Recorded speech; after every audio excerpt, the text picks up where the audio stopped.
இன்னைக்கு நாம எதை பத்தி பேச போறோம் அப்படின்னா தமிழ் கமெண்ட்ரி.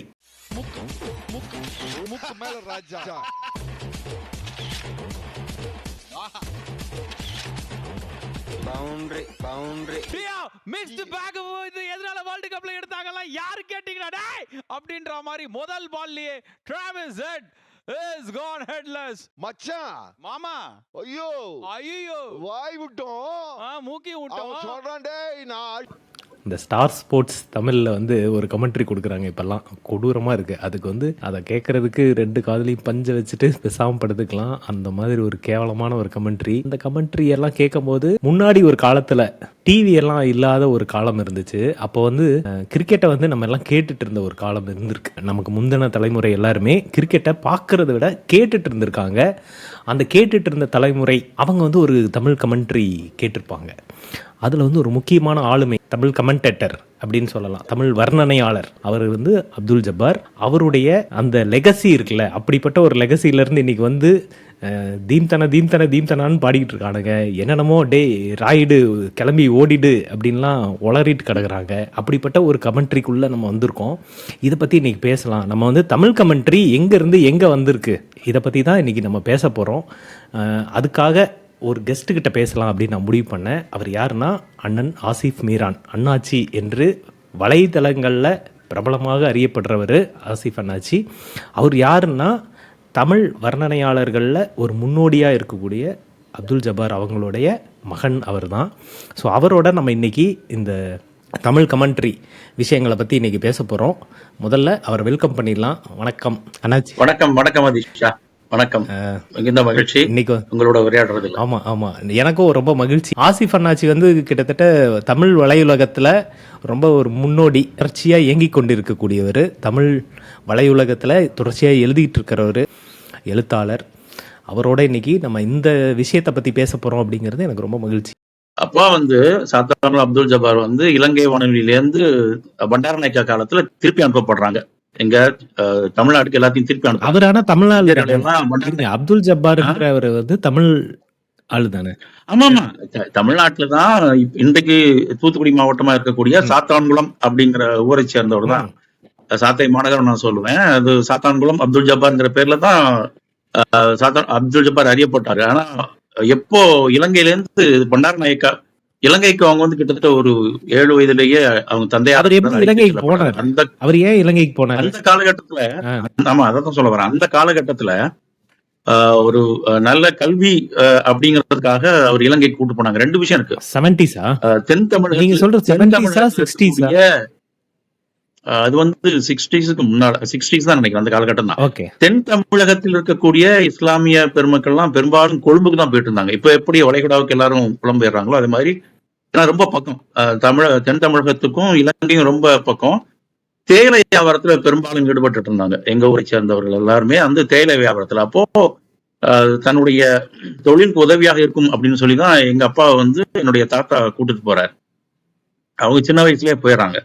போகும்போது ஒரு 8 வயது இருக்கும்போது அவர்களுக்கு வானொலியில் பங்கு பெறக்கூடிய ஒரு வாய்ப்பு கிடைக்குது. அவங்க சாதாரண அப்துல் ஜப்பாருக்கு சும்மா வேடிக்கை பார்த்துட்டு இருந்த ஆளை கூட்டுவாங்க. இன்னைக்கு ஒரு அங்க இலங்கையில வந்து என்ன சொல்வது, ஒரு சிறுவர் மலர்னு ஒரு நிகழ்ச்சி ரொம்ப பிரபலமா இருந்த காலகட்டத்துல ஒரு பையன் வரலன்னு சொல்லி இவங்களை கூட்டு போறாங்க.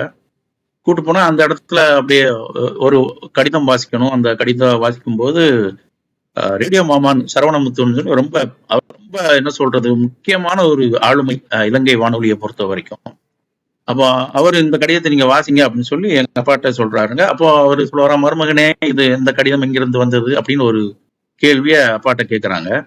வழக்கமா சரவணமுத்து மாமா வந்து இந்த ழகரத்தை வந்து யூ மாதிரி சொல்லுவாங்களாம். அதாவது வந்து பயம் அப்படின்னு தான் அவங்க சொல்லுவாங்க போல் இருக்கு. அதனால அப்பாட்ட கேட்டபோது இந்த கடிதம் இங்க வந்திருக்கு மருமகனே அப்படின்னு கேட்டபோது பாப்பா தனக்கே உண்டான குறும்போட இது கொய்ம்புல இருந்து வந்திருக்கு அப்படின்னு சொல்லிடுறாங்க.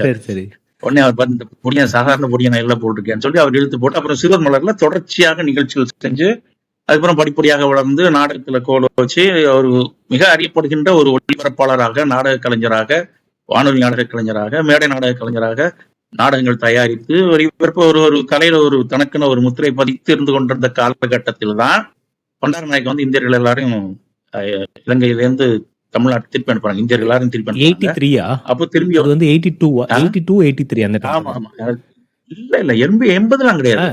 நான் 65ல தான் 65க்கு முன்னாலே 60கள்ல தான் வந்திருக்காங்க. 60கள்ல வந்திருக்காங்க. ஓகே ஓகே ஓகே ம். ஓகே. ஆமா அந்த காலகட்டத்துல வந்துட்டு அப்புறம் இங்கே வந்து கொஞ்சம் சிரமப்பட்டு, ஏன்னா அப்புறம் வாழ்க்கையை திரும்ப ஆரம்பத்துல இருந்து தொடங்கணும்ல, அதனால தொடங்கி கஷ்டப்பட்டு வரும்போது அவர்களுக்குள்ள இருந்த அங்க என்ன சொல்றது, இலங்கை வானொலியில ஆடிஷன் இல்லாம நாடகத்துக்கு தேர்ந்தெடுக்கப்பட்ட முதல் நபர் என்ற பெருமைக்குரியவராக இருந்தவர் இங்க வந்துட்டு திருச்சி வானொலி நிலையத்துல ஆடிஷனுக்கு போய் கடைநிலை பாத்திரங்கள்லாம் நடிச்சு திரும்ப அது என்ன சொல்ற தொழில்முறை கலைஞராக அங்கீகாரம் பெற்றது. அது வேற கதை. இப்படி இருக்கக்கூடிய காலகட்டத்துல தான் அவங்க தமிழ் கிரிக்கெட் வர்ணனையே கேட்கக்கூடிய ஒரு சந்தர்ப்பம் அவங்களுக்கு கிடைக்குது. தமிழ் கிரிக்கெட் வர்ணனை கேட்கும்போது ரொம்ப கொடூரமா இருந்திருக்கு போல இருக்கு. இப்ப இருக்கக்கூடிய சூழ்நிலையை விட ரொம்ப மோசமா இருந்திருக்கும் போல இருக்கு. அப்ப இவங்க ஒரு கடிதம் எழுதி போடுறாங்க, இந்த மாதிரி ரொம்ப மோசமா இருக்கு, ஏன் நல்லபடியா செய்யக்கூடாதா அப்படின்னு. அப்போ வழக்கமா இந்த கடிதத்தெல்லாம் புறக்கணிச்சிருவாங்களா? அப்படி புறக்கணிக்காம அவங்க என்ன சொல்லிட்டாங்கன்னா, அந்த கடிதத்தை வாசிச்சுட்டு, சரி ஏதோ விவரம் தெரிஞ்ச மாதிரி இருக்கிறீங்களா, முடிஞ்சா நீங்க அதை செஞ்சு பாருங்களேன் அப்படின்னு ஒரு சவால் விட்டுருக்கு. சவால் மாதிரியான ஒரு பதில் வந்திருக்கு. எங்க இருந்து இது எந்த ரேடியோ இது நீங்க சொல்றது? இது all India radio. Okay, all India ரேடியோல. ஓகே.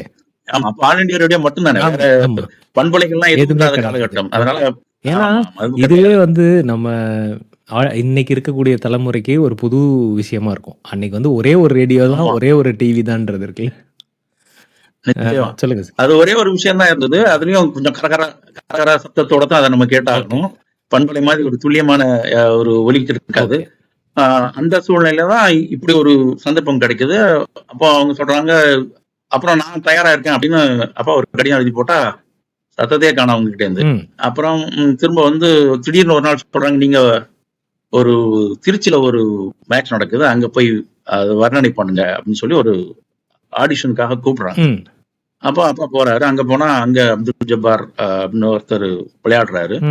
அப்போ ஒருத்தர் பந்து அடிக்கிறாரு, அடிச்சா ஆப்ஷன் வெளியே போகுது, பந்து அடிக்கிறாரு, அடிச்சா அப்துல் ஜப்பார் தோல்ல பட்டு பந்து வருது, அப்துல் ஜப்பார் அதை பிடிச்சிடறாரு.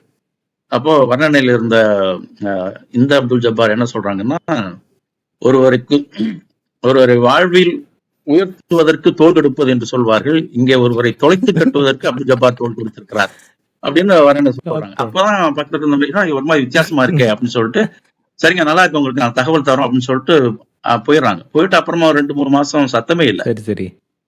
இது அவங்களுக்கு புரியவே இல்லை. ஏன்னா இலங்கை வானிலை அவங்க இருந்த நிலைமைக்கும் இங்க இருந்து இப்படி இது ஒரு முழுக்க ஒரு அரசு நிறுவனங்களா அகில இந்திய வானொலிங்கிறது, அங்க இருக்கிற அதிகாரிகளுடைய மனப்பான்மை எப்படி இருக்குன்னு தெரியும் தானே. அப்போ சத்தமே இல்லைன்னா இவங்க திரும்பவும் கடிதம் எழுதுறாங்க, என்ன ஒரு ஒண்ணு இருக்குன்னு சொல்லுங்க, இல்லைன்னா இல்லைன்னு சொல்லுங்க, இப்படி அந்த இடத்துல விட்டா என்ன அர்த்தம், அந்த என்ன ஆச்சு அப்படின்னு கேட்டு அது கொஞ்ச நாள்லயே பாகிஸ்தான் அணி இந்தியாவுக்கு வருது. பாகிஸ்தான் அணி இந்தியாவுக்கு வரும்போது இவங்க சொல்றாங்க, சென்னையில வந்து நீங்க வர்ணனை செய்யலாம் அப்படின்னு சொல்றாங்க. அதுக்கு அடிப்படையா சொல்லப்பட்ட காரணம் என்னன்னா, இவர் ஒரு இஸ்லாமியரா இருக்கிறாரு, பாகிஸ்தான்ல இருக்கிறவங்க எல்லாருடைய பேர்கள் எல்லாமே கூட இஸ்லாமிய பேர்களா இருக்கும் அப்படிங்கறதுனால இது கொஞ்சம் வசதியா இருக்கும் அப்படின்னு தேர்வு செஞ்சிருக்கிறாங்க அப்படின்னு நினைக்கிறேன். அதுதான் முதல் முறையாக ஒரு டெஸ்ட் பந்தயத்தில் வர்ணனை செய்வதற்காக சாத்தான்குளம் அப்துல் ஜப்பார் கிடைக்கப்பட்ட ஒரு வாய்ப்பு. சூப்பர். அந்த காலகட்டம் என்பது உங்களுக்கு தெரியும் நினைக்கிறேன், எனக்கு தெரியுமா தெரியலன்னு தெரியல. பொங்கல் வந்துச்சுன்னா சென்னை இப்பதானே IPL இருக்கு, ஒன் டே கிரிக்கெட் இருக்கு, அது எதுவுமே இல்லாம டெஸ்ட் கிரிக்கெட் மட்டுமே நடந்த காலகட்டம் அது இல்லையா? அப்ப டெஸ்ட் கிரிக்கெட்டுக்காக வெஸ்ட் இண்டீஸ் வரும். அதுவும் எப்ப வரும்னா சென்னையில வந்து பொங்கல் நேரத்துல தான் அந்த டெஸ்ட் மேட்ச் நடக்கும். ஆஸ்திரேலியால அந்த பாக்ஸிங் டே டெஸ்ட் மேட்ச் வைக்கிற மாதிரி நமக்கு வந்து இங்க பொங்கல் டே டெஸ்ட் மேட்ச். இங்க பொங்கலுக்கு தான் இங்க டெஸ்ட் மேட்சஸ் நடக்கும்.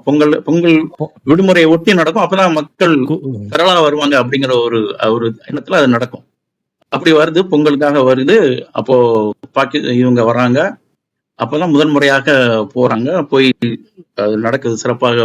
முதல் போட்டியிலேயே அப்பாவுடைய வர்ணனை மிக மிக என்ன சொல்றது, மிக நல்ல வரவேற்பை பெறுகிறது. அப்போ அரசு பதில்கள் குமுதத்துல ரொம்ப ரொம்ப பிரபலமாக இருந்தது, ரொம்ப புகழ்பெற்ற ஒரு கேள்வி பதில் நிகழ்ச்சி மாதிரி இருந்தது இல்லையா அரசு குமுதத்துல.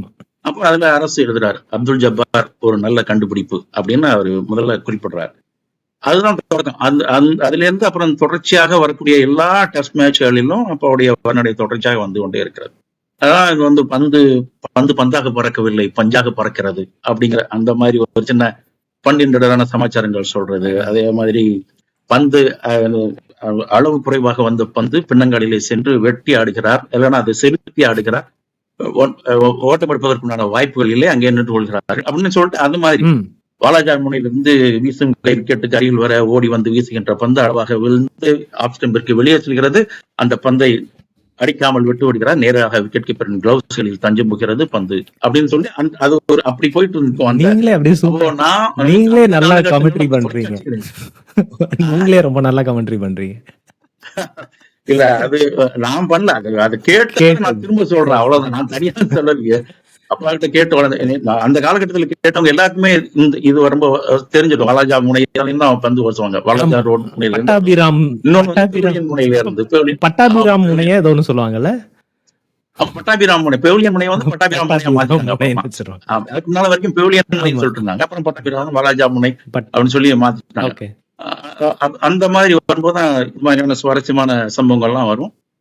அப்போ நிறைய சுவாரஸ்யமான சம்பவங்கள்லாம் சொல்லியிருக்காங்க. ஒரு முறை குண்டப்பா விஸ்வநாத் விளையாண்டுட்டு இருக்கிறாரு. குண்டப்பா விஸ்வநாத் முடிய போகுது, ஆட்டம் முடிஞ்சு முடிய போக வேண்டிய ஒரு சூழல். அன்றைக்கு 2வது நாளோ 3வது நாளோ ஆட்டம் முடியணும். குண்டப்பா விஸ்வநாத் ஒரு 2 ஓவர் இருக்கிறதுக்கு முன்னால ஆட்டம் இருந்து வெளியே போயிடுறாரு. ஆட்டம் வெளியே போன உடனே அப்போ இந்த கடைசியா ஆளை அனுப்பும்போது ஒரு முக்கியமான பேட்ஸ்மேன் அனுப்ப மாட்டாங்க இல்லையா, கடைசி அந்த டெய்ல் எண்டர்ஸ் சொல்லக்கூடிய வால் ஆட்டக்காரர்கள் தான் அனுப்புவாங்க. அப்படி வராரு ஒரு வால், யாரு நினைக்கிறேன் வெங்கட்ராகவனோ யாரோ உள்ள வர்றாங்க. உள்ள வந்த உடனே அப்போ வர்ணனை சொல்றாங்க, விஸ்வநாத் அவுட் ஆகி வெளியே சென்று விட்டார், இப்போது நைட் வாட்ச்மேன் உள்ளே வருகிறார், பொக்கிஷமே போய்விட்டது நைட் வாட்ச்மேன் அப்படின்னு ஒரு அந்த மாதிரியான சின்ன சின்ன ஆட்டம் நடக்கும்போது இது மாதிரியான சுவாரஸ்யங்கள், அதாவது ஆன் தி ஸ்பாட்ல அதே மாதிரி பாகிஸ்தான் வந்து அடிச்சு நகர்த்துறாங்க, அது பேட்டிங் பிச்சா இருக்கு, இவங்க அடிக்கிறாங்க, இந்தியாவில உள்ளவங்க அடிக்கிறாங்க, எல்லாம் ரன்கள் குவிஞ்சுக்கிட்டே இருக்கு. அப்போ சொல்றாரு வந்து, தில்லை சிதம்பரத்தை பொன்னால் அலங்கரித்தார்கள், இங்கே எம்.ஏ. சிதம்பரத்தை ரன்னால் அலங்கரிக்கிறார்கள். சூப்பரா இருக்கு, கவிதை மாதிரி இருக்கு. அந்த மாதிரியான வர்ணனைகள் செஞ்சதுனால அப்துல் ஜப்பார் வர்ணனைக்கு ஒரு தனி சுவாரஸ்யம் இருந்தது. மத்தவங்க சொல்லும்போது அது நேரடியாக அதை மட்டும் சொல்லும்போது இது கொஞ்சம் கூடுதல் கொஞ்சம் மசாலா சேர்த்துக்கிறது, வெறும் டீ குடிக்கிறதுக்கு பதிலாக அது கொஞ்சம் மசாலா சேர்த்து குடிச்சாலும் கொஞ்சம் சுவாரஸ்யமா இருக்கும். ஆனா அடிப்படையில வந்து அப்பாவுடைய காலகட்டத்தில் வர்ணனை செய்தவர்கள் எல்லாருமே ரொம்ப தெளிவான ஒரு அடிப்படையோட வர்ணனை செஞ்சாங்க. அகில இந்திய வானொலியில வர்ணனை செய்வதற்கு முன்னால ஒரு டூஸ் அண்ட் டோன்ஸ் சொல்லி ஒரு பெரிய கட்டளை கொடுப்பாங்க, நீங்க இதைத்தான் செய்ய முடியும், இதை செய்யக்கூடாது. ஒரு அந்த சஞ்சய் மஞ்சரிக்கர் மாதிரி தற்குறியா ஒரு குறிப்பிட்ட அணியெல்லாம் ஆதரிக்க கூடாது, அதே மாதிரி இப்ப இருக்கிறவங்க பொட்டலம் கட்டிட்டான், அவனை ஊருக்கு அனுப்பிட்டான், நீ ஓடுறான், அந்த மாதிரி எதுவுமே நீங்க சொல்ல முடியாது. ஒரு தனிப்பட்ட நபரை ரொம்ப அதிகமா புகழவும் முடியாது, தரக்குறைவா பேசவும் கூடாது, இந்த வார்த்தைகளை தான் நீங்க உபயோகிக்க முடியும். அந்த மாதிரி நிறைய இருக்கு. அப்ப அந்த கட்டுக்குள்ள இருந்து கொண்டு, ஆனா எங்க அப்பாட்ட சொல்லும்போது சாதாரண அப்துல் ஜப்பார் ஒரு விஷயம் சொல்லுவாங்க, அப்துல் ஜப்பார்னு ஒரு ஆட்டக்காரர் இருந்தார், ரஞ்சி டிராஃபி ஆடிட்டு இருந்தார், தமிழ்நாட்டுக்காரர். அப்போ அவர்கிட்ட போய் அப்பாதான் அந்த ஆட்டக்காரர் நிறைய பேர் நினைச்சிட்டு இருக்கிறாங்க, அந்த அப்துல் ஜப்பார் தான் இந்த அப்துல் ஜப்பார். அப்ப அப்பாட்ட கேட்கும்போது நீங்க தான் அப்துல் ஜப்பாரா அப்படின்னு கேட்கும்போது அப்பா என்ன சொல்லியிருக்காங்கன்னா, அவருக்கு கிரிக்கெட் தெரிஞ்ச அளவுக்கு தமிழ் தெரியாது, எனக்கு தமிழ் தெரிஞ்ச அளவுக்கு கிரிக்கெட் தெரியாது, வைஸ் வெர்சா அப்படின்னு. இந்த மாதிரி நடக்கும்போது இந்த மாதிரியான விஷயங்கள் தான். அதுல இன்னும் சொல்ல போனோம்னா, இந்த அப்பாவுக்கு இன்னொரு விஷயம் இருக்கு, இந்த பெயர் சொற்களை மொழிபெயர்ப்பது அப்பாவுக்கு பிடிக்காது. வியூகம் அப்படின்னு ஒரு வார்த்தையை அறிமுகப்படுத்தினது அப்பா தான். ஃபீல்டிங்க்கு வியூகம் அப்படின்னு ஒரு வார்த்தை, ஆமா, வியூகம் அமைக்கப்பட்டிருக்கிறது அப்படிங்கிற அந்த வார்த்தையை சொன்னபோது, மாப்போசி இருக்காங்க இல்லையா, மாப்போசி வந்துட்டு மிக அழகான தமிழ் பிரயோகம் ஐயா, மிக சிறப்பாக செய்திருக்கிறீர்கள் அப்படின்னு பாராட்டினதா இருக்கு, சொல்லியிருக்காங்க. அதே மாதிரி அந்த மாதிரி தமிழை உபயோகிக்கும் போது நிறைய பேரிடம் வந்து நிறைய பாராட்டுகள் கிடைச்சா. தமிழை மிக சிறப்பாக கையாள்வது ரொம்ப முக்கியம் இல்லையா. இப்போ கவாஸ்கர் ஆட வரும்போது கவாஸ்கருடைய பாதாசை இந்த ஃபுட் ஒர்க்னு சொல்லுவாங்க தமிழ்ல, ஆங்கிலத்துல ஃபுட் ஒர்க்னு சொல்றாங்க இல்லையா. அப்ப அந்த ஃபுட் ஒர்க் வந்து பாத அசைவு அப்படின்னு நம்ம சொல்லுவோம். முன்னங்காலில் சென்று ஆடுகிறார், பின்னங்காலில் சென்று ஆடுகிறார், ஃப்ரண்ட் ஃபுட் போய் ஆடினாரு, பேக் ஃபுட்ல போய் ஆடினாரு அப்படின்னு சொல்லாம முன்னங்காலில் சென்று ஆடுகிறார், பின்னங்காலில சென்று ஸ்கொயர் டிரைவ் ஆடி இருக்கிறார், அந்த பந்து விரைந்து செல்கிறது, செலுத்தி ஆடி இருக்கிறார், இந்த மாதிரியான வார்த்தைகளை உபயோகிப்பாங்க. அப்போ இந்த முன்னங்கால் பின்னங்கால் ஆட்டம் அப்படிங்கிறது வந்து அந்த பாத அசைவுகள் இருக்குல்ல, ஃபுட் மூவ்மெண்ட் அப்படிங்கிறது பாத அசைவுகள்னு சொல்றோம். அது தமிழ்ல வந்து பாத அசைவுகள் அப்படின்னு உபயோகிக்கும். என்ன சொன்னாங்கன்னா, சுனில் கவாஸ்கரின் பாத அசைவுகள் பத்மா சுப்பிரமணியத்தின் நடன அசைவுகளை ஒட்டியதாக இருக்கிறது அப்படி சில விஷயங்கள் அப்படி அள்ளி விடுறது.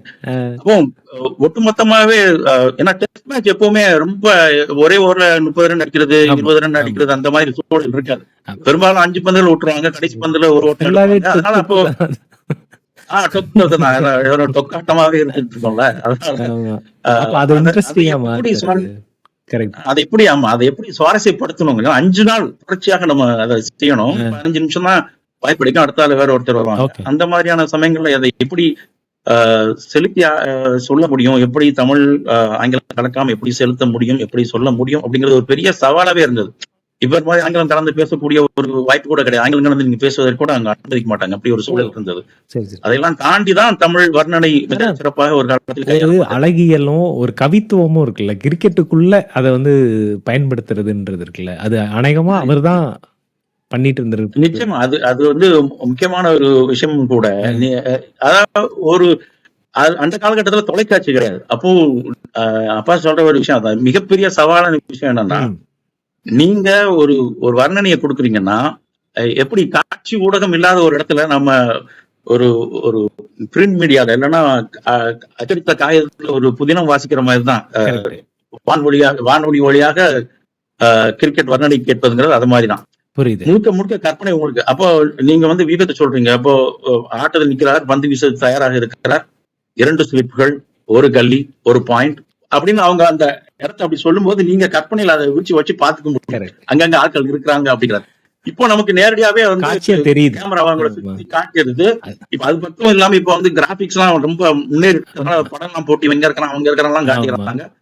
ஆனா அந்த காலகட்டத்துல அது இல்லாத போது அதை அங்க கேட்டுட்டு இருக்கவங்க கடத்த வேண்டிய ஒரு கட்டாயம் இருக்கு. அதனால ஒவ்வொரு ஓவர் மாறும் போதும் அதை பத்தி அப்ப சொல்லிட்டே இருப்பாங்க. அதே மாதிரி இன்னொரு விஷயம் என்னன்னா, ஸ்கோர் அந்த டிரான்சிஸ்டர் கேட்டு இருப்பாங்க பெரும்பாலும், என்னாச்சுன்னு கேட்பாங்க. அப்ப நம்ம போயிட்டு இருப்போம், யாராவது ஸ்கோர் என்ன ஆச்சு அப்படின்னு கேட்பாங்க.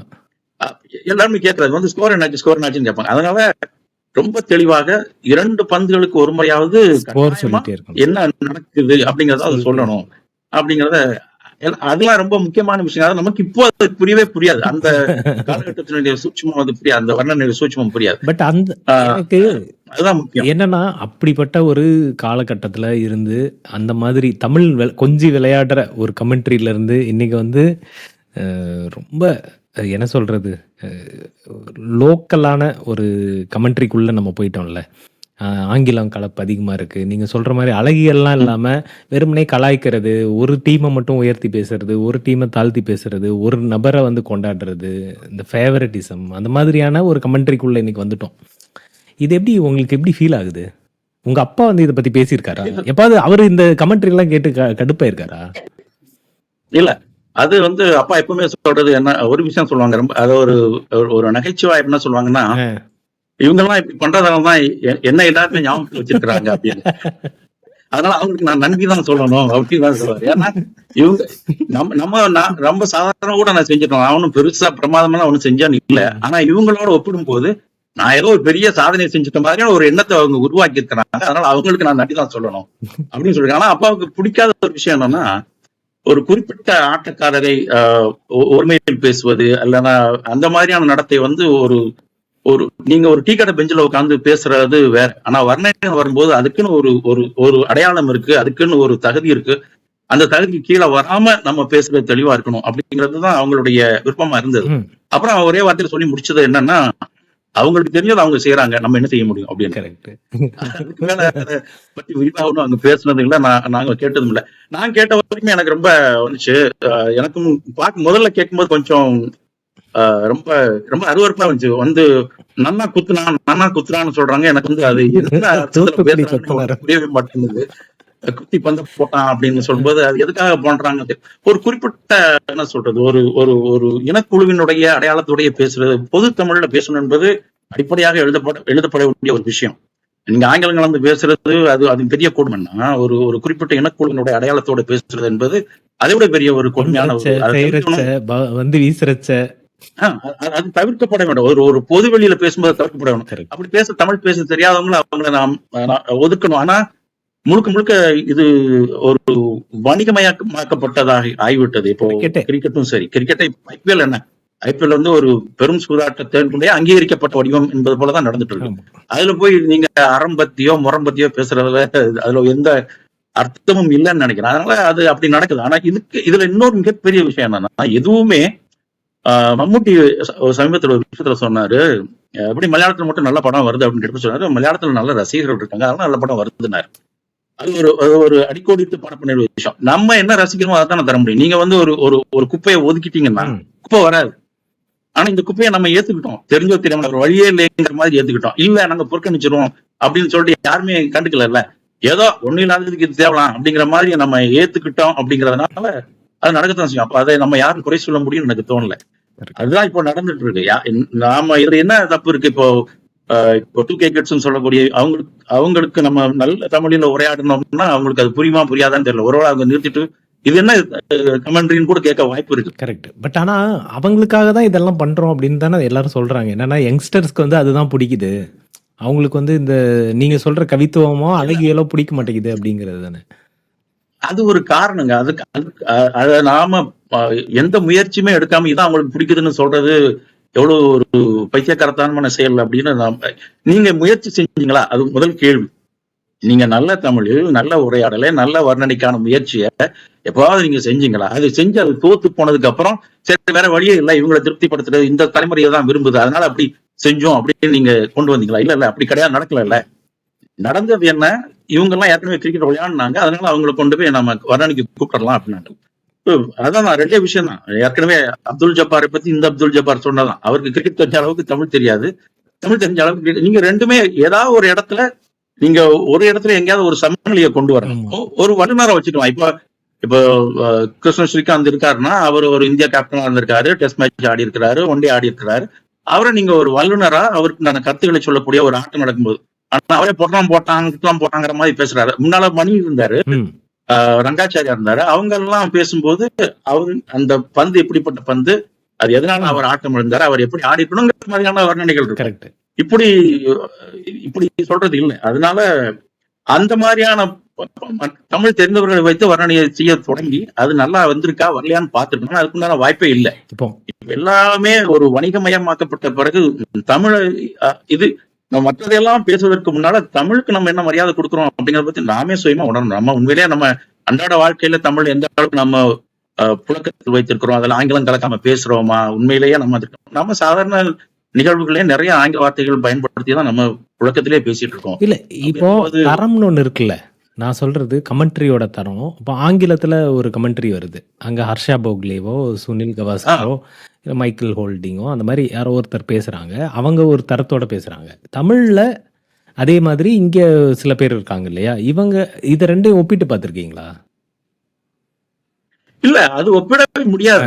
இப்போ அப்பா இருக்கிற காலகட்டத்திலேயே அப்பா சொல்றது அதான் சொல்லுவாங்க. இப்ப ஹர்ஷா போக்லே எல்லாம் தலைமையில தூக்கி வச்சு கொண்டாடுவாங்க. அவங்களுடைய ஏன்னா ஆங்கிலம் என்பது இன்னும் நிறைய பேரை போய் ஒரு சேரக்கூடிய ஒரு என்ன சொல்றது, அவங்களுடைய அளவு, அவங்களுடைய அது சென்று சேரக்கூடிய ஆட்களுடைய வீச்சுங்கிறது ரொம்ப அதிகம். அதனால அதுக்குண்டான தகுதியும் அனுபவமும் அவர்களுடைய மொழியும் தெளிவா இருந்தா மட்டும்தான் அவங்களால கிரிக்கெட்டை வர்ணனை செய்ய முடியும். பெரிய பெரிய ஆட்டக்காரர்கள்லாம் இப்ப வர்ணனைக்கு வந்துட்டாங்க. எல்லா பெரிய பெரிய ஆட்டங்களிலுமே பெரிய பெரிய ஆட்டக்காரர்கள் தான் வர்ணனையாளர்களா வராங்க. அவர்களுக்கு இடையில ஹர்ஷா போக்லே புடிச்சு நிக்கிறாருன்னா அவருக்கு அவருடைய மொழி ஆளுமை இருக்கு, அவர் அந்த ஆட்டத்தை எப்படி விமர்சிக்கிறார் அப்படிங்கிற ஒரு தெளிவு இருக்கு. இதெல்லாம் சேர்ந்ததுனாலதான் அவரால் நிக்க முடியுது.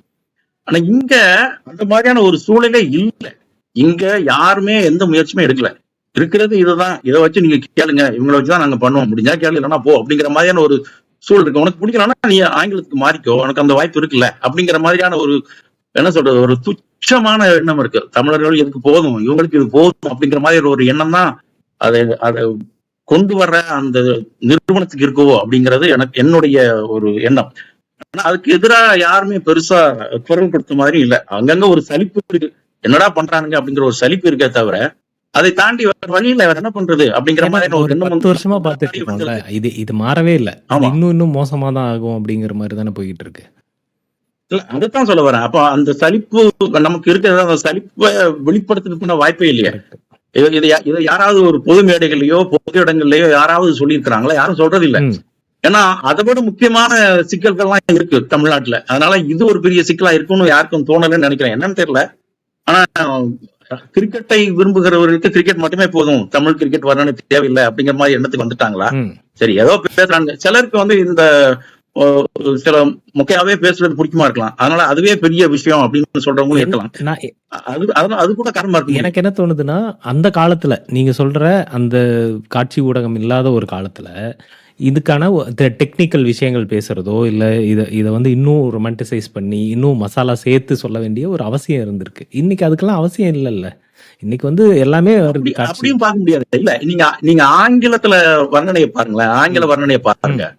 ஆங்கில வர்ணனையில இன்றைக்குமே கூட அந்த நீங்க சொல்ற அந்த அவசியம் எல்லாம் இல்லை. சரியா? ஏன்னா இதை நேரடியாக ஆட்டத்தை பாக்குறோம். அதனால ஒரு பந்து ஓடும் போதும் அவர் ஓடி வந்துட்டு இருக்கிறாரு, பந்தை போட போறாரு, வீசுறாரு, அந்த இது இருக்காரு. அது பந்து ஓடி வர வரைக்கும் அவங்க அமைதியா தான் இருப்பாங்க, வேற எதுவுமே பேச மாட்டாங்க. அந்த பந்து விழுந்ததுக்கு அப்புறம் அந்த பந்து எப்படி விழுந்தது, என்ன நடந்தது, அப்படி அவங்க பேசும்போது இருக்குல்ல, அதுல என்ன மாதிரியான பந்தை எந்த மாதிரியான பந்து வீசப்பட்டு அவங்க எப்படி ஆடினாங்க, அது எப்படி போகுதுங்கிறத அதனுடைய உணர்ச்சியோடு சேர்ந்து கடத்துறது இருக்கு இல்லையா? அதுதான வர்ணனை. கரெக்ட். அதுதான் உண்மையான வர்ணனையா இருக்க முடியும். அதான் நீங்க காட்சி ஊடகத்தில் நீங்க பாக்குறீங்க. அப்ப காட்சி ஊடகத்தில் பார்ப்பதை ஒரு வசீகரமான மொழியில் நீங்க கடத்தணும் கேட்கிறவனுக்கு. கரெக்ட். அது காட்சி இன்பம் ஒரு பக்கம் இருக்குன்னா கேட்கிற இன்பத்தை நீங்க தரணும். அதை விட்டு போட்டு அச்சாம் பாரு நாள் சொல்றது அது என்ன ஒரு பைத்தியக்காரத்தனமான ஒரு மொழி. அதை எப்படி நம்ம ஏத்துக்கிறோம் அப்படின்னு தெரியல. அது போட்டான் இவன் அடிச்சான், அவன் வந்தான், அவன் போனான், குத்துனான். இது டிசாஸ்டர். வேற என்ன சொல்றது? இது மொழியை சதைக்கிற வேலை. ஒரு டீ கடை பெஞ்சுன்னு வச்சிடலாம். அதை டீ கடையில உட்காந்து பேசிட்டு இருக்கான். அது மாதிரி தான் பேசிட்டு இருக்கிற மாதிரி தான் இருக்கு. பட் என்னன்னா, இவங்க எல்லாருமே கிரிக்கெட்டை நல்லா தெரிஞ்சவங்க தான். இப்போ எல்லாருமே கமெண்ட்ரி பாக்ஸ்ல இருக்காங்க. ஆர்ஜே பாலாஜி, இந்த முத்து, இவங்க 2 பேரை தவிர தமிழ் கமெண்ட்ரி பாக்ஸ்ல இருக்கவங்க எல்லாருமே கிரிக்கெட்டர்ஸ் தான். முன்னாடி விளையாண்டிய முன்னாள் வீரர்களா இருப்பாங்க. சில பேர் இப்பவும் ஆடிட்டு இருக்கிற கிட்டத்தட்ட ரிட்டையர் ஆக போற வீரர்களா இருக்காங்க. இவங்க தான் அவங்க பேசுறாங்க. பட் இவங்க ஏன் டெக்னிக்கலா பேசாம மறுபடியும் பர்சனல் காமெடி பண்றது, ரைடு போயிடு இந்த மாதிரி? இல்ல, அதைத்தான் சொல்ல வரேன். அதைத்தான் நான் சொல்ல வரேன்.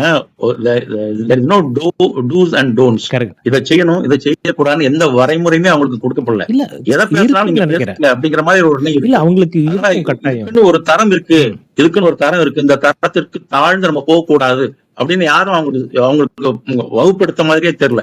இதுவே ஒரு பெரிய சாதனை மாதிரி அவங்களா நினைச்சிட்டு இருக்காங்க. இது ஒரு நம்ம பண்றது இந்த சமூகத்துக்கான பெரிய சேவை அப்படிங்கிற மாதிரி ஒரு எண்ணத்தோடைய அவங்க பேசிட்டு இருக்கிற மாதிரி தான் தோணுது. அந்த எண்ணம் மாறுவதற்குண்டான ஒரு எண்ணம் எப்போ வரும்னா, நம்ம மக்கள் சேர்ந்து என்ன இது அப்படிங்கிற மாதிரி ஒரு எதிர்ப்பு குரல் பலமாக வர வரைக்கும் அந்த மாதிரி தெரியல. ஏன்னா மக்களுக்குமே அதான் சொல்றேன், இது பழகிடுச்சு. சொல்றேன்ல, 10 வருஷமா உனக்கு 10 வருஷத்துக்கு உனக்கு சனி அப்புறம் பழகிடுன்னு சொன்ன மாதிரி இந்த 10 வருஷம் சனி இப்ப பழகிடுச்சு.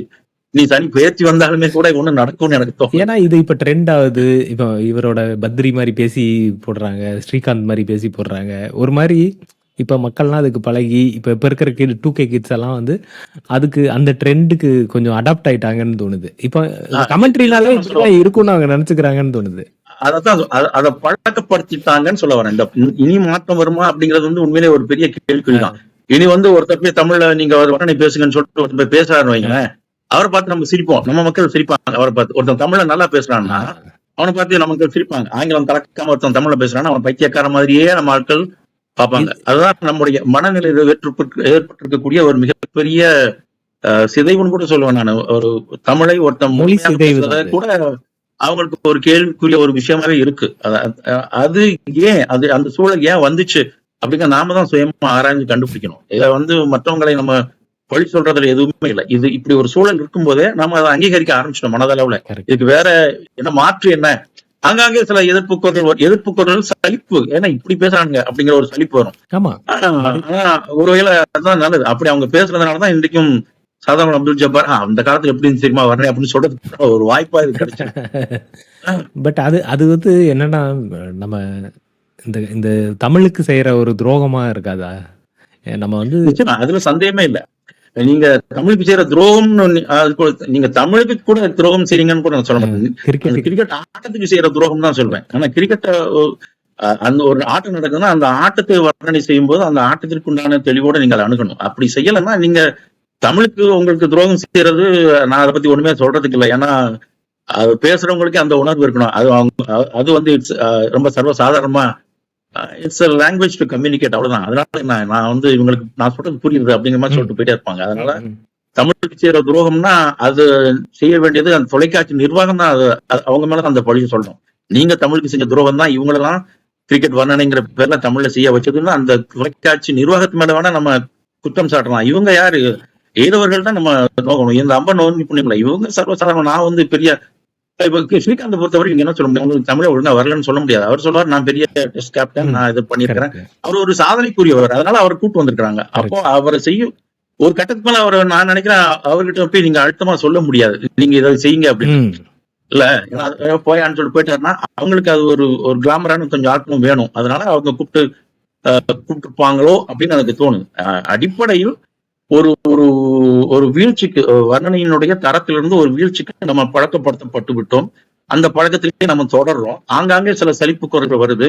இது இப்படின்னா நல்லா இருந்திருக்குமேங்கிற ஒரு ஆதங்கம் வருது. அந்த ஆதங்கத்தை தாண்டி எதையும் செய்யக்கூடிய நிலைமையில நம்ம இல்லைங்கிறது தான் உண்மையான ஒரு நிலவரம் அப்படிங்கிறத நம்ம புரிஞ்சுக்கணும். நிறைய பேர் அவங்க கொண்டு வந்து முயற்சி செஞ்சு பார்க்கணும். இது தமிழ்ல நீங்க நல்ல தமிழ் தெரிஞ்சவங்க எத்தனை பேர் இருக்காங்க, கிரிக்கெட் தெரிஞ்சவங்க எத்தனை பேர் இருக்காங்க? இன்னைக்கு தமிழ்நாட்டுல 7 கோடி பேர்ல ஒரு 3 கோடி பேருக்கு கிரிக்கெட் நல்லா தெரியும்னு வச்சுக்கோங்க. ஆனா நிச்சயமா கிரிக்கெட்டை பேசுறது அந்த ஒரு வர்ணனையாளரா ஆகணும், தொழில்முறை வர்ணனையாளர்னு ஒரு கேரக்டரே தமிழ்நாட்டுல கிடையாது. நிச்சயமா அதுக்கு வாய்ப்பு இல்லை. ஏன்னா தொழில்முறை வர்ணனையாளருங்கிற விஷயம் முதலாவது கிரிக்கெட் வர்ணனை நடக்கிறது வந்து எவ்வளவு காலம் நடக்க போகுது? இந்த IPL நடக்கும்போது, இல்லைன்னா ஒரு நாள் கிரிக்கெட் போட்டிகள், டெஸ்ட் போட்டிகள் நடக்கும்போது மட்டும்தான் அவங்க நடக்கும். அது ஒரு முழு நேர தொழிலா ஒருத்தர் செய்ய முடியாது. ஏற்கனவே வந்து ஒரு ஓய்வு பெற்ற கிரிக்கெட் வீரர்களுக்கு வந்து இது ஒரு என்ன சொல்றது, அதிகமான ஒரு சம்பளம், அவங்க வந்து ஒரு உபரி சம்பளம் அப்படிங்கிறது அவங்களுக்கு கிடைக்குது. இப்போ RJ பாலாஜிக்கு வேற தொழில் இருக்கு. அவர் திரைப்படங்கள் தயாரிக்கிறாரு, திரைப்படங்கள் நடிக்கிறாரு, இயக்குறாரு. அது போக மீறி உபரி வருமானம் அது சரி. இப்போ நானும் நீங்களோ போய் நான் கிரிக்கெட் வர்ணனையா தான் முழு நேரமா செய்யறேன்னா நமக்கு எத்தனை நாள் வருமானம் கிடைக்கும்? ஒரு கிடைக்கிற வருமானம் இந்த 50 நாள் கிரிக்கெட் நடக்குதுன்னா இந்த 50 நாளுக்கும் ஒரு நாளைக்கு அவங்க எவ்வளவு பணம் கொடுப்பாங்க அப்படின்னு தெரியல. எவ்வளவு கொடுக்க அந்த 50 நாள் கிடைக்கிற பணத்தை வச்சு மீதி காலத்தை ஓட்ட முடியுமா அப்படிங்கிற ஒரு கேள்வி. அதே மாதிரி ஒரு நாள் போட்டிகள் வரும்போது அதுல வரக்கூடிய வருமானத்தை வச்சு ஒட்டுமொத்த வருஷத்துக்கு ஓட்ட முடியுமாங்க? அதனால இது முழு நேர தொழிலாக அதை செய்வது என்பது ஒரு எனக்கு அது எந்த அளவுக்கு எனக்கு முழு நேர தொழில்ன்றதை விட ஒரு professional cricket commentator, Tamil commentator அப்படின்னு ஒருத்தர் இல்லாம போயிட்டாங்கல்ல இப்போ உங்க. நிச்சயமா அது ஒரு பெரிய இழப்பு தான். அந்த ஒரு சூழலை நம்ம உருவாக்கவே இல்லை. அதுதான் சொல்ல வரேன். ஒரு நல்ல தமிழ் பேசக்கூடியவங்க, கிரிக்கெட் நல்லா தெரிஞ்சவங்க, அவங்கள வச்சு நம்ம வர்ணனை செஞ்சா எப்படி இருக்கும் அப்படிங்கறத வந்து யாருமே முயற்சி செய்யவில்லை. அதற்குண்டான முயற்சியை திரும்பவும் என்னுடைய தந்தையார் அதுக்கு சில முயற்சிகள்லாம் எடுத்தாங்க. இப்போ பண்பலைகள்ல அவங்க சொன்னாங்க, நீங்க வந்து ஒரு ஓவருக்கு ஒரு முறையாவது நம்ம இதுக்குண்டான ஒரு சின்ன ஸ்னாப்சிஸ் மாதிரி கொடுக்கலாம். ஏன்னா நேரடியாக செய்ய முடியாது, உங்களுக்கு அதுக்குண்டான காப்புரிமை கிடையாது, அது செய்யலாம் அப்படின்லாம் சில திட்டங்கள்லாம் சில பண்பலைகளோட முயற்சி செஞ்சாங்க. அது எதுவுமே யாரும் அதை ஏற்கல. ஏன்னா ஏற்கனவே இப்போ முழுக்க தொலைக்காட்சியில நேரடி ஒளிபரப்பு இருக்கும் போது இதையா கேட்க போறாங்க அப்படிங்கிற ஒரு எண்ணத்திலே அதை விட்டுட்டாங்க. ஆனா இப்பவும் வாய்ப்பு இருக்கு. இப்போ வானொலியில நல்ல தமிழ் தெரிந்தவர்கள் வர்ணனை செய்வதற்குண்டான வாய்ப்புகள் இன்னும் தொடர்ந்து கிடக்குது. ஆனா அதை செய்வதற்குண்டான மனதுதான் யாருக்குமே இல்லை. அதான் இருக்கக்கூடிய ஒரு பெரிய சிக்கலான விஷயம். இதை யார் கேட்கறதுக்கு ஆள் இருக்கா? ஃபர்ஸ்ட் எனக்கு அதுவும் ஒரு டவுட் இருக்கு. கேட்பாங்க. சரி, இதுலதான் இதைத்தான் நான் முன்னே சொன்ன விஷயமே இதுதான். கேட்கறதுக்கு ஆள் இருக்கிறாங்களா அப்படிங்கறத நீங்க எந்த அடிப்படையில தீர்மானம் பண்றீங்க? நீ இதுக்கு முன்னாடி முயற்சி செய்து பார்க்கப்பட்டதா? யாராவது இந்த தமிழ் வர்ணனை செய்யும் போது இல்லப்பா ரொம்ப பழசா இருக்கு, இதெல்லாம் ரொம்ப பூமர்த்தனமா இருக்கு அப்படின்னு யாராவது ஒதுக்கிட்டு போயிட்டாங்களா? அது நடக்கவே இல்லை. நீங்க செஞ்சு பாருங்க. செஞ்சு பார்த்துட்டு தமிழ்ல நன்றாக பேசும்போது இது நல்லா இருக்கு அப்படின்னு சொல்லக்கூடிய ஒரு வாய்ப்பு உருவாகும்ல. இதுதானே உண்மையான வர்ணனையா இருக்க முடியும். வந்து போறதை கேட்கறதே ரொம்ப. ஏன்னா ஒரு காலத்துல இதுல இன்னொரு மாற்றம் வந்தது. வர்க்கம் எப்படி வந்தது என்றால் பாலகுமாரன் எழுதியிருக்கிறார். எழுத்தாளர் பாலகுமாரன் எழுதியிருக்கிறாரு.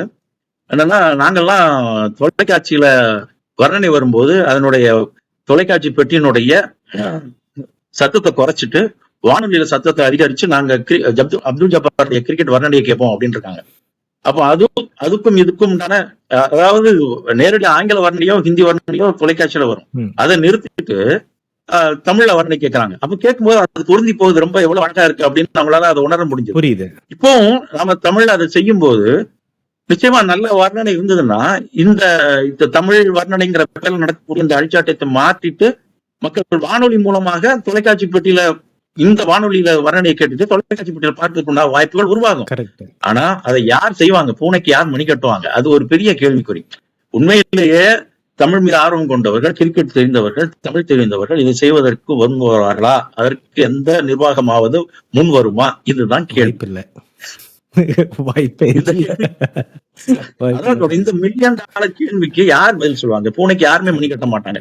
இது ஒரு முழுக்க ஒரு வணிகமயமான ஒரு சூழல் ஆகிவிட்டதுனால யாருமே சுட்டுக்கிட்டு கையை சுட்டுக்க மாட்டாங்க. ஒரு முயற்சி செய்யணும்னா ஒரு நாள்ல செஞ்சு முடியாது. இப்போ ஒரு ஐபிஎல் தொடர் இருக்குதுன்னா, ஐபிஎல் தொடர்ல 52 நாட்கள் ஆட்டம் நடக்குதுன்னா, இந்த 52 ஆட்டங்களுமே முழுமையாக செய்யணும். அப்பதான் ஒரு வாரத்துக்குள்ளாரதான் அவங்களை கொண்டு வர முடியும். கொஞ்சம் கொஞ்சமா இப்படி இது நல்லா இருக்கே, இப்படி பேசும்போது நல்லா இருக்கே அப்படிங்கிற மாதிரி தமிழ்ல நல்லா சொல்றாங்களே அப்படிங்கிற ஒரு எண்ணத்தை உருவாக்க முடியும். ஒருத்தர் ஆடுறாரு, இப்ப நான் சொன்னேன் நீங்களே வர்ணனை சொல்றீங்களே அப்படின்னா, அது வர்ணனை இப்ப கொஞ்சம் கொஞ்ச நாள் 2 ஆண்டுகளுக்கு முன்னால 2-3 ஆண்டுகளுக்கு முன்னால அரக்கர் டிவின்னு ஒரு சின்ன ஒரு தொலைக்காட்சியில ஒரு வர்ணனை மாதிரி முயற்சி செஞ்சு பார்த்தோம். நானுமே கூட வர்ணனை செஞ்சேன் அதுல. இதே மாதிரி அது ஆனா அது பெரிய ஆட்களை போய் சேரல. ஏன்னா அரக்கர் டிவிங்கிறது ஒரு சின்ன ஒரு குறுகின வட்டத்துல செய்யப்பட்டது. ஆனா இதே ஒரு பண்பலையில செஞ்சோம்னா, பண்பலையில கேட்பவர்களுக்கு அது போச்சுன்னா இன்னும் விரிவாக போவதற்கான வாய்ப்புகள் இருக்கு. இப்ப என்னாலே செய்ய முடியுதுங்கும் போது என்னோட மிக சிறப்பாக செய்யக்கூடியவர்கள், கிரிக்கெட் நல்லா தெரிஞ்சவங்க, இன்னும் சிறப்பாக செய்ய முடியும் இல்லையா? அந்த உணர்வு கடத்துறதுதான் ரொம்ப முக்கிய வர்ணனை. இப்ப தொலைக்காட்சியில எல்லாம் பாத்துடுறோம். அது வர்றாருன்னா, இப்போ உள்ளார நுழையும் போதே ஒரு 120 டெசிபல்ல சத்தம் வருதுன்னா அந்த சத்தத்தையும் தாண்டி ஒருத்தர் வர்ணனையில சத்தம் போடணும். அப்படின்னாதான் அது கேட்கறதுக்கு வாய்ப்பு இருக்கும். அந்த உணர்வுகளை கொண்டு வர்றதுக்கு உண்டான மொழி உங்ககிட்ட இருக்கணும். அது இல்லையே, நம்ம கிட்ட இல்லாதனாலதானே வேற மாதிரி கத்திக்கிட்டு இருக்கோம். ஒன்னே ஒண்ணு சொல்லிடுறேன். இந்த மலையாளம் கமெண்ட்ரி நான் கொஞ்ச நாளா கேக்குறேன். மலையாளத்துல ரொம்ப ப்ராப்பரா நல்ல நீங்க சொல்ற அழகியலோட ரொம்ப இதோட இந்த கவித்துவமாலாம் சில சமயம் பேசுறாங்க. ரொம்ப நல்லா இருக்கு, அவங்க மொழி ரொம்ப நல்லா இருக்கு. இந்த மாதிரி ஒரு பேன் கத்தாம இல்லைன்னா சும்மா வார்த்தைகளை மட்டும் வீசிக்காம ப்ராப்பரா டெக்னிக்கலாவும் பேசுறாங்க, அதுல ஒரு அழகியலோடையும் பேசுறாங்க. நான் கவனிச்சேன். அங்க ஒண்ணு நடக்குது, இங்கேயே அது நடக்கல அப்படின்னு தோணுச்சு. இல்ல அதுக்கு நம்ம கடவுளுக்கு நன்றி சொல்லணும். ஏன்னா மலையாளத்துல யாரும் டெஸ்ட் கிரிக்கெட்டர்ஸ் எல்லாம் பெருசா இல்ல, கிரிக்கெட் ஆடுறவங்க யாரும் இல்ல. அதனால மலையாளமும் கிரிக்கெட்டும் தெரிஞ்சவங்க அங்க பண்ணிட்டு இருக்காங்க. அதனால அவங்க மலையாளத்தையும் கிரிக்கெட்டையும் கலந்து பேசுறாங்க. இதை விட கிரிக்கெட்டை விட மலையாளத்துல ஃபுட்பால் கமெண்ட்ரி கேட்டிருக்கேன். அது ரொம்ப உக்கிரமா இருக்கும். ஐயோ, ரொம்ப உக்கிரமா இருக்கும். அதுல ரத்தத்துல ஊறி போன மாதிரியான ஒரு சம்பவம் அதுல நடக்கும்போது அதை கேட்கும்போது நமக்கு தெரியும் எப்படி இருக்குன்னு சொல்றோம். நீ அடிச்சு அப்படிமா அது அங்கே இருந்து அவன் கால அடுத்த கோல் போஸ்ட்ல அந்த கோல் போத வரைக்கும் நீ அடிச்சு அப்படிமா அது கேட்கறதுக்கு அவ்வளவு பிரவசமா இருக்கும். வெட்டிக்கு மூவி போய் அப்படிங்கிற மாதிரி நான் போறது ரொம்ப அது இல்ல. அந்த வர்ணனை என்பது அதானே, வர்ணனை என்பது களத்தில் என்ன நடக்குதோ அதை அப்படியே எடுத்துக்கொண்டு இந்த பார்ப்பதற்கு வழி இல்லாத ஆட்டு கொண்டு போய் சேர்த்து, அதுக்கு உங்களுக்கு மொழி தெரியணும், ஆட்டம் தெரியணும், அழகியல் தெரியும். மலையாளத்துல மட்டும் இல்ல, சேர்ந்து வரணும். மலையாளத்துல மட்டும் இல்லாம இந்த பிரசன்ஸ் ஆஃப் மைண்ட் சொல்றாங்களா, அது ரொம்ப முக்கியம். இப்போ அது ஒரு பிரசன்ஸ் ஆஃப் மைண்ட் போது ஒரு விஷயத்த சொல்ல வர்றாங்க. அப்பா ஆடிட்டு இருக்காங்க, வர்ணனை சொல்லிட்டு இருக்கும்போது அப்போ நரசிம்மராவ் ஒரு ஆட்டக்காரர் இருக்கிறார். சரிங்களா? நீங்க சொல்லிட்டு வராங்க. இப்போ இது நிக்கிறாரு முதல் ஸ்லிப்பில் கவாஸ்கர், 2வது ஸ்லிப்பில் குண்டப்பா விஸ்வநாத், கல்லியில் அவர் யாரோ ஒருத்தர் பேச சொல்றாரு. அப்புறம் இவர் நிக்கிறாரு, இல்ல கல்லியில தான் அவர் நின்று இருக்காரு. கல்லியில ஆனா கமெண்ட்ரி பண்ற இடத்துல பார்த்தா அவர் தூண் மறைக்கிறது, கல்லியில் யார் நிக்கிறான்னு தெரியல. அப்ப சொல்றாரு நரசிங்கம் நிக்கிறாருன்னு கமெண்ட் எப்படி அவர் தெரியுமா, தூணுக்குள் நரசிங்கம் அப்படின்றாரு. நரசிம்ம அவதாரம் வரும், அது தெரிஞ்சவனுக்கு தான் இதை ரசிக்க முடியும். அந்த மாதிரியான ஒரு பிரசன்ஸ் ஆஃப் மைண்ட் எல்லாம் ஒரு காலத்துல இருந்தது. அதே மாதிரி நான் சொன்னேன், யாருடைய பெயரையும் சொல்லக்கூடாது, யாருடைய விஷயங்களையும் சொல்ல முடியாது. அப்போ வைரமுத்துடைய ஒரு பாடலை வரிகள், கவிதை வரிகளை போற போக்குல பேசுறாங்க. அவன் பேசும்போது ஆனா அது வைரமுத்து தான் எழுதணும்னு சொல்ல முடியாது. அப்போ இது ஒரு முத்தான கவிஞரின் வைரமான வரிகள் அப்படின்னு சொல்லிட்டு அப்படி அதை கடந்து போறது. அதே மாதிரி வேற என்ன விஷயம்னா, இது இன்னொரு முக்கியமான ஒரு விஷயம் சொல்ல வந்தேன். இந்த மகளிர் தினத்துக்கு ஒரு வாழ்த்து சொல்றாங்க. ஓகே. மகளிர் தினத்துக்கு வாழ்த்து சொன்னா மகளிர் தின வாழ்த்து அப்படின்னு நேரடியா சொல்ல முடியாது. ஆனா ஆட்டம் இன்னைக்கு அன்னைக்கு முழுக்க வந்து மழை பெஞ்சு நின்ற போது, அதனால மகளிர் தினத்தை முடிச்சுட்டு நம்ம திரும்ப போனோம், ஸ்டுடியோவுக்கு போனோம் அப்படின்னு சொல்ல உடனே அப்பாட்ட சொல்றாங்க, நீங்க சொல்லிருங்க அப்படின்னு. அப்பா சொல்றாரு, பந்து எடுத்துட்டு வந்து இந்த பந்துல நடுப்பகுதியில் ஒரு தையல் இருக்கு, சீம்னு சொல்லுவாங்க ஆங்கிலத்துல, சீம் சொல்லுவாங்க, தையல் இருக்கு. இந்த பந்தினுடைய இந்த தையல் பட்டு எழும்புகின்ற வேகம், அதனுடைய திசை, இதெல்லாம் தான் அந்த பந்துக்கு அது வந்து நம்முடைய பேட்ஸ்மேனுக்கு சாதகமா போயிடுச்சுன்னா, அந்த தையல் வந்து சரியாக போகாம சாதகமா போயிடுச்சுன்னா பந்து அடிச்சு நேரா 6 ரன்கள் கிடைச்சிடும் அவருக்கு. அது வந்து அவருக்கு பேட்ஸ்மேனுக்கு சாதகமா போயிடும். அதே தையல் வேறு மாதிரியாக பட்டு வேற மாதிரியா போச்சு, பேட்ஸ்மேன் ஆட்டம் இழந்தால் அது வந்து பந்து வீச்சாளருக்கு சாதகமாக அமையும். ஆக இந்த ஒருவர் ஆட்டம் இழப்பதற்கோ அல்லது அடித்து ஆடுவதற்கோ இந்த தையல் தான் காரணமாக இருக்கிறது. எனவே இந்த மகளிர் தினத்தில் தையல் தினம்